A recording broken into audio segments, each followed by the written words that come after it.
नमस्कार दोस्तों, magical tutor में आपका स्वागत है।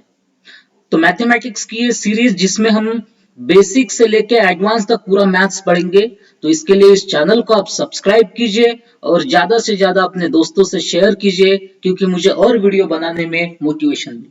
तो चलिए आगे बढ़ते हैं। इसके पहले हम लिमिट का बेसिक देखा था। अब हमें देखना है, जो मैंने लास्ट लेक्चर में बोला था कि क्वेश्चन देखने हैं हमें इस थ्योरम के ऊपर। तो question based on this theorem, तो थ्योरम जो है हमारा limit extending to a x to the power n minus a to the power n upon x minus a equal to n a to the power n minus 1। अगर आपको इस theorem का proof चाहिए तो आप कमेंट बॉक्स में मुझे comment करके बताइए, इसका प्रूफ भी मैं आपके लिए लेके आऊंगा। फिलहाल हम इसके ऊपर क्वेश्चन सॉल्व करते हैं। इस थ्योरम में कुछ पॉइंट मैं आपको एक्सप्लेन करूंगा। यहाँ पे जो n होता है और ये a है, this is the constant value होती है। मतलब n और a कोई एक नंबर होगा, कोई एक क्या होगा, नंबर होगा। ये बात आप ध्यान में रखिए। तो जो भी क्वेश्चन आएगा हमें इसको, उस क्वेश्चन को इस फॉर्म में लाना पड़ेगा और उसके बाद हमें ये फार्मूला अप्लाई करना पड़ेगा। तो चलिए कुछ क्वेश्चंस देखते हैं इसके। क्वेश्चन नंबर 1 हमें दिया है, limit extending to 5 x to the power 4 minus 625 upon x minus 5। अगर हम यहाँ पे लिमिट की वैल्यू 5 पुट करते हैं तो ये क्या आ जाएगा, 5 to the power 4 minus 625 upon 5 minus 5। तो 5 टू द पावर 4 क्या होता है, 625, और 625 माइनस 625 क्या हो जाएगा, 0। 5 माइनस 5 क्या हो गया, 0। तो हमको क्या फॉर्म मिला है यहाँ पे, 0/0, और 0/0 फॉर्म डिफाइन नहीं कर सकते, इसीलिए हम इस क्वेश्चन को डायरेक्टली लिमिट की वैल्यू पुट करके सॉल्व नहीं कर सकते। इसीलिए हमें इस क्वेश्चन को सॉल्व करना है इस फार्मूले से, इस थ्योरम से। तो देखिए, सबसे पहले हमें इस क्वेश्चन को क्या करना पड़ेगा, इस क्वेश्चन को इस फार्मूला के फॉर्म में, इस थ्योरम के फॉर्म में लाना पड़ेगा। अभी यहाँ पे limit extending to 5 x to the power 4 minus, तो हम यहाँ पे देख लेते हैं। अगर हम इसको कंपेयर करते हैं तो यहाँ पे क्या है, लिमिट एक्सटेंडिंग टू a, यहाँ पे क्या है, लिमिट एक्सटेंडिंग टू 5। इसका मतलब यहाँ पे a की वैल्यू कितनी होगी, कितनी होगी, 5। a की वैल्यू क्या आ गई, 5 आ गई। तो limit extending to 5 x to the power 4 minus, तो अब यहाँ पे भी क्या चाहिए, किसी भी नंबर का पावर 4 चाहिए, क्योंकि यहाँ पे x टू द पावर 4 है, तो यहाँ पे भी पावर में क्या रहेगा, 4 रहेगा। पर किसके पावर में 4, a के पावर में, a के पावर में क्या रहेगा, 4 रहेगा। तो a की वैल्यू कितनी है, 5 है। इसका मतलब मैं क्या करूंगा, यहाँ पे 5 टू द पावर 4। तो 5 टू द पावर 4 का ही मतलब होता है 625। मतलब 625 को हम क्या लिख सकते हैं, 5 टू द पावर 4। और हमने ऐसा क्यों लिखा, क्योंकि हमें ये क्वेश्चन किस फॉर्मूले में चाहिए था, इस फॉर्मूले में चाहिए था, x to the power n minus a to the power n। Upon में क्या दिया है, x माइनस 5, मतलब x माइनस ये। तो आ गया इस फॉर्मूले में, और इसका जो आंसर रहेगा वो क्या रहेगा, n a to the power n minus 1। तो यहाँ पे a की वैल्यू हमने निकाल ली 5, और n की वैल्यू क्या रहेगी। अगर हम इस क्वेश्चन को इस फार्मूले से कंपेयर करते हैं तो यहाँ पे अगर हम देखते हैं तो x to the power n और a to the power n, मतलब पावर में जो वैल्यू है वो किसकी वैल्यू है, n की वैल्यू। तो यहाँ पे पावर में कितना है, 4 है, मतलब n की वैल्यू क्या हो जाएगी, 4 हो जाएगी। तो चलिए यहाँ पे हम सॉल्व करते हैं। तो n की वैल्यू कितनी है, 4, a की वैल्यू कितनी है, 5, n की वैल्यू कितनी है पावर में, 4 माइनस 1। तो यहाँ पे 4 इंटू 5 रेस टू पावर 3, तो 4 इंटू 5 रेस टू पावर 3 क्या होता है, 125, इक्वल टू आंसर आ गया 500। तो इसका आंसर क्या आ गया, 500। तो मतलब हमें सबसे पहले रिक्वायरमेंट क्या है, जब भी हम कोई भी मैथ्स का क्वेश्चन सॉल्व करेंगे तो हम पहला हमारा क्वेश्चन होगा कि हमारी उस क्वेश्चन में रिक्वायरमेंट क्या है। तो जब मैंने इस क्वेश्चन को देखा और मैंने यहाँ पे लिमिट की वैल्यू पुट की, तो ये तो मुझे 0/0 फॉर्म देता है।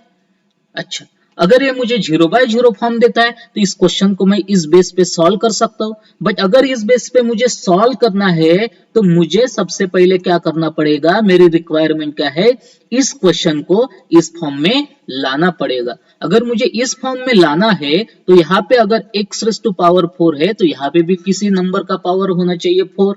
तो 620, यहाँ पे a की वैल्यू कितनी है, 5, a की वैल्यू 5, तो a to the power n मतलब 5 टू द पावर क्या हो जाएगा, 4 आ जाएगा। और ये क्वेश्चन जो है इस इक्वेशन में आ गया। तो समझ में आया कि इस फार्मूले को अप्लाई करके हम इस क्वेश्चन को, इस लिमिट के क्वेश्चन को सॉल्व कर सकते हैं। अगर हम देखें तो इस क्वेश्चन को हम दूसरे तरह से भी सॉल्व कर सकते हैं। सोचो जरा किस तरह से सॉल्व कर सकते हैं। इसलिए तो मैंने बोला है कि मैथ्स से, प्रैक्टिस से ज्यादा इमेजिनेशन पर बेस्ड है। आपकी इमेजिनेशन जितनी अच्छी होंगी उतनी अच्छी उतना अच्छा आप क्वेश्चन को सॉल्व कर सकते हैं। तो चलिए हम देखते हैं कि इस क्वेश्चन को हम और किस तरह से सॉल्व कर सकते हैं। जब मैंने इस क्वेश्चन को देखा तो मुझे एक बात याद आई कि a² - b², ये हमने फार्मूला पढ़ा है 10th क्लास में। तो a² - b² क्या होता है, a - b होता है, a + b होता है। ये मेथड आपको कई बुक्स में नहीं मिलेगा, ठीक है। तो a² - b² equal to a - b, a + b। तो यहां पे अगर हम देखते हैं तो लिमिट एक्सटेंडिंग टू 5, इस क्वेश्चन को मैं लिख सकता हूं, x टू द पावर को क्या लिख सकता, 4 को क्या लिख सकता हूं, x² माइनस 625 को क्या लिख सकता हूं, 5² का पावर 2, मतलब 5 टू द पावर 4 हो गया। यहाँ पे भी x टू द पावर क्या हो गया, 4 हो गया, अपॉन x - 5। मतलब हमारी यहाँ पे रिक्वायरमेंट क्या है, मैंने आपको बोला कि रिक्वायरमेंट पहले हमें पूछना है। हमारी रिक्वायरमेंट ये है कि हमें इस x - 5 को क्या करना है, कैंसल करना है। तो कैंसल करने के लिए हम देखते हैं आगे क्या करना है। अब मुझे क्या करना पड़ेगा, इसको इस फार्मूले की तरह एक्सपैंड करना पड़ेगा। तो a² - b², तो a जो वैल्यू है a की, this is the value of b। तो ये क्या होगा, x², यहाँ पे टर्म क्या है, x² है, ठीक है, x² माइनस 5², और दूसरे ब्रैकेट में क्या जाएगा, x² plus 5² upon x - 5 equal to limit. मैं हर बार लिमिट नहीं लिखूंगा, आपको एग्जाम में लिखना। तो x² माइनस 5², अब फिर से हम इसको इस फॉर्म में लिख सकते हैं a² - b² के।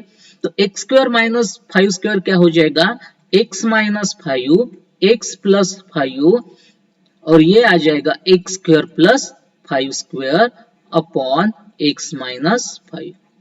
तो x - 5, x - 5 क्या हो गया, कैंसल हो गया। तो equal to limit extending to 5, क्या रहता है यहाँ पे, x + 5, x² + 5।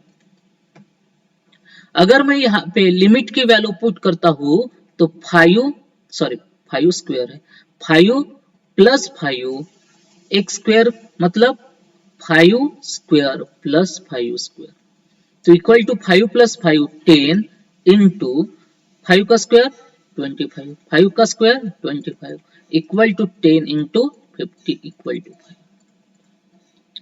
तो हमें देखना चाहिए कि हम एक ही क्वेश्चंस को अलग अलग मेथड से किस तरह से सॉल्व कर सकते हैं। इसके वजह से हमारा लॉजिक और इंप्रूव होगा और हमारी इमेजिनेशन भी। तो समझ में आया आपको। चलिए हम बढ़ते हैं नेक्स्ट क्वेश्चन की तरफ। देखिए क्वेश्चन नंबर 2, इसमें हमें दिया है limit extending to 2 x to the power 7 minus 128 upon x to the power 5 minus 32। तो मैंने आपको पहले ही बोला है कि हमारी फर्स्ट रिक्वायरमेंट क्या होती है। हमारी फर्स्ट रिक्वायरमेंट ये है कि इस क्वेश्चन को हमें इस फॉर्म में लाना है। तो इस फॉर्म में लाने के लिए अगर यहाँ पे x का पावर 7 है तो यहाँ पे भी किसी नंबर का पावर क्या होना चाहिए, 7 होना चाहिए। और नीचे यहाँ पे अगर x का पावर 5 है तो यहाँ पे भी किसी नंबर का पावर क्या होना चाहिए, 5। किसी नंबर का मतलब a का पावर। तो यहाँ पे अगर हम देखें लिमिट एक्सटेंडिंग टू क्या है, 2। यहाँ पे लिमिट एक्सटेंडिंग टू क्या है, a। अगर हम इस क्वेश्चन को कंपेयर करेंगे तो मुझे a की वैल्यू कितनी मिलेगी, 2 मिलेगी। इतना आ गया। a की वैल्यू 2 मिलेगी तो limit extending to 2 x to the power 7 minus a to the power, a की वैल्यू कितनी है, 2। तो 2 टू द पावर भी हम क्या लिखेंगे, यहाँ पे जो पावर होगा वही हम यहाँ पे लिखेंगे, upon x to the power 5 minus a की वैल्यू 2, 2 टू द पावर, यहाँ पे पावर कितना है, 5 है, तो 2 टू द पावर 5। ये इस फॉर्म में आ गया। नाउ हम अगर इस क्वेश्चन को अभी देखेंगे तो ये पूरी तरह से इस फॉर्म में नहीं आया है, क्योंकि x to the power n minus a to the power n और इसके डिनोमिनेटर में क्या है, x माइनस a। यहाँ पे x माइनस a मतलब x माइनस 2 इसके डिनोमिनेटर में है क्या, नहीं है। इसका मतलब हमें क्या करना पड़ेगा, इन दोनों टर्म को डिनोमिनेटर में x माइनस 2 देना पड़ेगा। इसको ही हम क्या कहते हैं, एडजस्टमेंट कहते हैं। तो अगर मैं x to the power 7 minus 2 to the power 7 upon x minus 2 upon x to the power 5 minus 2 to the power 5 upon x minus 2, limit extending to 2।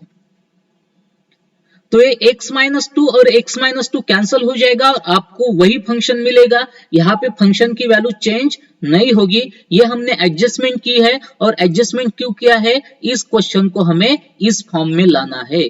हम डायरेक्टली अब इसको क्या लिख सकते हैं, लिमिट हम दोनों को भी सेपरेट करेंगे। Limit extending to power 2 according to the property of limit minus 2 to the power 7 upon x minus 2 upon limit extending to power 2 x to the power 5 minus 2 to the power 5 upon x minus 2। तो यहाँ पे हम क्या लिखेंगे, equal to, अब हमारा formula क्या है, यहाँ पे अगर हम देखते हैं तो यहाँ पे n की वैल्यू कितनी आएगी, 7, क्योंकि जो पावर में है वो n की वैल्यू है। यहाँ पे n की वैल्यू कितनी आएगी, 5, क्योंकि जो पावर में है वो n की। तो ऊपर फॉर्मूला अप्लाई करो, नीचे अप्लाई करो, क्या होता है, n a to the power n minus 1। तो ऊपर n की वैल्यू कितनी है, 7, a की वैल्यू हमेशा सेम रहेगी, 2, 2 to the power n minus 1, n minus 1 मतलब 7 माइनस 1 अपॉन नीचे n की वैल्यू कितनी है, 5, a की value 2, 2 to the power 5 minus 1 equal to 7, 2 to the power 7 minus 1 6 upon 5, 2 to the power 5 minus 1 4। तो यहाँ पे क्या हो गया, 7 अपॉन 5, तो 2 टू द पावर 6 और 2 टू द पावर 4, तो हम इसको कैंसिल करेंगे तो यहाँ पे क्या रहेगा, सिर्फ 2 टू द पावर क्या रहेगा, 2 रहेगा। तो इनटू 2 टू द पावर 2, तो 7/5 इंटू 2 टू द पावर 2 में मतलब 4, तो ये आ जाएगा 28/5। ये आ गया तुम्हारा आंसर। तो समझ में आ गया। हमें सबसे पहले देखना है कि हमारी रिक्वायरमेंट क्या है, जो क्वेश्चन हमें दिया है उस क्वेश्चन को हम किस तरह से इस फार्मूले में एडजस्ट कर सकते हैं, वो हमें पहले देखना पड़ेगा। नाउ क्वेश्चन नंबर 3 क्या है, limit extending to 4 x to the power n minus 4 to the power n upon x minus 4 equal to 48। तो इस क्वेश्चन में हमें क्या करना है, n की वैल्यू कैलकुलेट करनी है। तो limit extending to 4 x to the power n minus 4 to the power n upon x minus 4 equal to कितनी वैल्यू दी है इसकी, 40। मतलब ऑलरेडी इस फंक्शन की वैल्यू हमें दी है और n की वैल्यू कैलकुलेट करनी। तो समझो कि ये लेफ्ट हैंड साइड है और ये हमारी है राइट हैंड साइड। तो अगर लेफ्ट हैंड साइड हमें यहाँ पे इस इक्वेशन में देखते हैं तो इस इक्वेशन में x to the power n minus a to the power n upon x minus a, मतलब लेफ्ट हैंड साइड इस फॉर्म में ऑलरेडी है, बट क्या राइट हैंड साइड इस फॉर्म में है? नहीं है, तो मुझे राइट हैंड साइड को भी इस फॉर्म में लाना पड़ेगा। अगर हम इस इक्वेशन को देखें तो x टेंडिंग टू 4, मतलब a की वैल्यू कितनी हो गई? 4 हो गई, राइट। तो a की वैल्यू 4 हो गई और n की वैल्यू फाइंड आउट करनी है, तो यहाँ पे हम देखेंगे x tending x to the power n minus 4 to the power n upon x minus 4। तो इस साइड में भी क्या होना चाहिए? n a raise to n minus form होना चाहिए, तभी हम इक्वेशन को कंपेयर कर सकेंगे। तो a की वैल्यू कितनी है? 4। इसका मतलब a की वैल्यू तो हम 4 लेंगे, तो 4 के पावर में क्या होना चाहिए? कुछ तो भी होना चाहिए। तो 4 के पावर में क्या होगा? पहले देखो, 48 से बड़ी वैल्यू नहीं होनी चाहिए। 4 का पावर अगर मैं 2 लेता हूं तो 16 होगा, 3 लेता हूं तो 64 होगा, मतलब मैं 4 का पावर 3 नहीं ले सकता, मुझे 4 का पावर कितना लेना पड़ेगा? 2 लेना पड़ेगा। और 4 का पावर 2 की वैल्यू क्या होती है? 16 होती है, मतलब इसकी वैल्यू कितनी होगी? 16। और फिर 16 अगर 4 का पावर 2 16 होता है तो मुझे यहाँ पे और कितना लिखना पड़ेगा? 3, तभी तो जाके ये 48 बनेगा। सही है कि नहीं? तो 4 का पावर हम 48 को कैसे लिख सकते हैं? 4 का पावर 2 इंटू 3। तो यहाँ पे देखिए, अब मैं क्या कर सकता हूं? 3 मतलब ये n आ गया, 4 का पावर 2, तो यहाँ पे a का पावर n माइनस 1 रखना चाहिए, तो यहाँ पे 4 का पावर n माइनस 1, तो 2 को मैं क्या लिख सकता हूँ? 3 माइनस 1 लिख सकता हूँ। 3 माइनस 1 2 ही होता है ना। तो अब अगर इस इक्वेशन को हम अगर देखें तो ये जो इक्वेशन है एग्जैक्टली इस फॉर्म में है। कौन से फॉर्म में है? इस फॉर्म में n की value 3, a to the power n minus 1। अगर हम अब इस इक्वेशन को कंपेयर करते हैं तो limit extending to 4 x to the power n minus 4 to the power n upon x minus 4, तो यहाँ पे इससे अगर कंपेयर करते हैं तो n की वैल्यू क्या होगी? 3 होगी। समझ में आया? ठीक। अगर आपको इस एडजस्टमेंट में कंफ्यूजन है तो हम एक और तरीके से इसको सॉल्व कर सकते हैं, मतलब x to the power n minus 4 to the power n upon x minus 4 है इक्वल टू, मैं 48 को क्या लिख सकता हूँ? 16 इंटू 4 लिख सकता हूँ, सॉरी 16 इंटू क्या लिख सकता हूँ? 3। और 16 मतलब क्या है? 16 मतलब 4 टू द पावर 2 इंटू 3, तो equal to 3 into 4 to the power 2 को मैं क्या लिख सकता हूँ? 3 माइनस 1। तो by this equation also n की वैल्यू क्या रहेगी? 3। तो इस तरह से हमें अलग अलग लॉजिक लगा के क्वेश्चंस को सॉल्व करना है। क्वेश्चंस को हमें याद नहीं करना है, मतलब किसी ने हमें सॉल्व करके दिया, उसको एज इट इज कॉपी किया और उसको प्रैक्टिस किया, इससे हम अपनी इमेजिनेशन को इंप्रूव नहीं कर सकते। हमें देखना पड़ेगा कि हमें इक्वेशन को किस फॉर्म में लाना है, क्वेश्चन में हमारी रिक्वायरमेंट क्या है। तो चलिए इसके बाद का भी क्वेश्चन बिल्कुल इंटरेस्टिंग है, इसको भी हम सॉल्व करके देखेंगे। Now question number 4। Question number 4, limit extending to 1 2x minus 2 upon cube root 26 plus x minus 3। तो ये जो है 3, ये क्यूब रूट के बाहर है। तो अगर हम इस क्वेश्चन को देखें तो दूर दूर तक ये इस फॉर्म में नजर नहीं आ रहा। जो हमें फॉर्म दिया है limit extending to x upon x to the power n minus a to the power n upon x minus a। तो सबसे पहले हमें क्या करना पड़ेगा? इस क्वेश्चन को इस फॉर्म में लाना पड़ेगा। तो देखते हैं हम क्या कर सकते हैं। तो limit extending to 1 two x minus 2 cube root 26 plus x minus 3। तो यहां पे अगर हम देखेंगे तो इस क्यूब रूट को हमें हटाना पड़ेगा। तो अगर इस क्यूब रूट को हमें हटाना है तो हमें क्या करना पड़ेगा? हमें सिंपली एक काम करना पड़ेगा, put cube root 26 plus x equal to t। मतलब क्यूब रूट 26 प्लस x की जगह क्या आ जाएगा? t आ जाएगा। और ये t-3 बन जाएगा। अगर यहाँ पे t-3 है तो ऊपर जो है वहां पे भी x की जगह क्या होना चाहिए, t होना चाहिए। तो मुझे x के जगह x को किससे रिप्लेस करना पड़ेगा, t को रिप्लेस करना पड़ेगा। इसका मतलब मुझे x की वैल्यू भी कैलकुलेट करनी पड़ेगी। तो यहाँ पे अगर हम देखें तो हमें अगर x की वैल्यू निकालनी है तो पहले इस क्यूब रूट को क्या करना पड़ेगा, कैंसल करना पड़ेगा। और इस क्यूब रूट को अगर मुझे कैंसल करना है तो बोथ साइड मुझे क्या करना पड़ेगा, क्यूब करना पड़ेगा। क्या करना पड़ेगा, क्यूब ऑन बोथ साइड। अगर मैं बोथ साइड पे क्यूब करता हूं तो ये क्या हो जाएगा, इसका power 3 equal to t cube. तो क्यूब और क्यूब रूट एक दूसरे को क्या करते हैं, कैंसल करते हैं। तो यहाँ पे क्या रहेगा, 26 plus x equal to t cube. इसका मतलब इस इक्वेशन से x की वैल्यू क्या आ जाएगी, टी क्यूब। इस 26 को मैं इस साइड लेके जाता हूं, टी क्यूब माइनस 26। अगर लिमिट x टेंडिंग टू 1 है तो t टेंडिंग टू क्या रहेगा, तो t टेंडिंग मतलब t की वैल्यू निकालने के लिए हमें x की वैल्यू किसी भी इक्वेशन में क्या करना पड़ेगा, पुट करना पड़ेगा। अगर यहाँ पे मैं x की वैल्यू पुट करता हूं तो इस इक्वेशन में देखिए 26 प्लस x की वैल्यू कितनी है, 1 इक्वल टू टी क्यूब। तो टी क्यूब क्या हो जाएगा, 26 प्लस 1 27। तो t की वैल्यू कितनी आ जाएगी, 3। तो पूरा ही इक्वेशन हमें किसके फॉर्म में लाना है, t के फॉर्म में। तो x टेंडिंग टू 1, तो यहाँ पे लिमिट t टेंडिंग टू क्या हो जाएगा, 3 हो जाएगा। अब यहाँ पे लिमिट t टेंडिंग टू क्या होगा, 3 टू x के जगह हम क्या लिख सकते हैं, t cube minus 26 minus 2 upon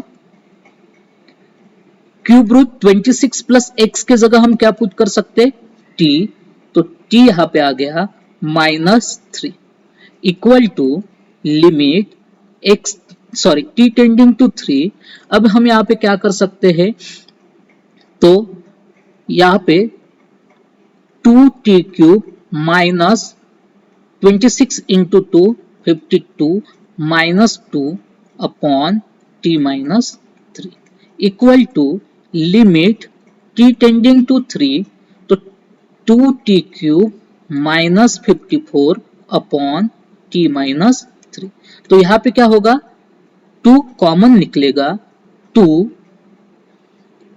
common limit के बाहर होगा, t टेंडिंग टू 3। तो यहाँ पे 2 कॉमन निकलने के बाद t cube minus 27 upon t minus 3 equal to 2 limit t tending to 3। अब यहाँ पे t क्यूब है, मतलब यहाँ पे भी हम 27 को क्या लिख सकते हैं, t क्यूब माइनस 3 का cube upon t minus 3। Now ये जो इक्वेशन है, ये इक्वेशन इस इक्वेशन के फॉर्म में आया है, मतलब x to the power n minus a to the power n upon x minus a के फॉर्म में आया है। और इसका आंसर क्या होता है, n a to the power n minus 1। अगर इस इक्वेशन को अगर हम देखते हैं तो हम क्या कंसीडर करेंगे कि यहाँ पे a की वैल्यू कितनी होगी, a की value limit t tending to 3, तो इसके हिसाब से a की वैल्यू क्या होगी, 3 होगी। और n की वैल्यू क्या होगी, n की वैल्यू क्या होती है, जो पावर में दी है वो होती है, तो n की भी वैल्यू क्या होगी, 3। तो यहाँ पे a और n दोनों की वैल्यू क्या होगी, इक्वल होगी। तो अगर हम इसको कैलकुलेट करते तो 2 जो लिमिट के बाहर है, n a to the power n minus 1, 2 n की वैल्यू कितनी है, 3, a की वैल्यू कितनी है, 3 पावर n की वैल्यू कितनी है, 3 माइनस 1। तो 2 into 3 to the power 3 minus 1 मतलब 3 to the power 2 equal to क्या हो गया, 2 इंटू 3 का स्क्वायर 9। तो ये क्या आ गया, 2 इंटू 3 6 इंटू 9 50। तो ये आपके क्वेश्चन का आंसर। तो हमें क्वेश्चन कैसा भी हो, हमें सोचना और इमेजिनेशन अगर हमारा प्रॉपर है तो हम किसी भी क्वेश्चन को सॉल्व कर सकते हैं। इसके आगे और हम इसके टाइप के क्वेश्चन सॉल्व करेंगे, तो बने रहिए इस वीडियो के नेक्स्ट पार्ट में। Thank you.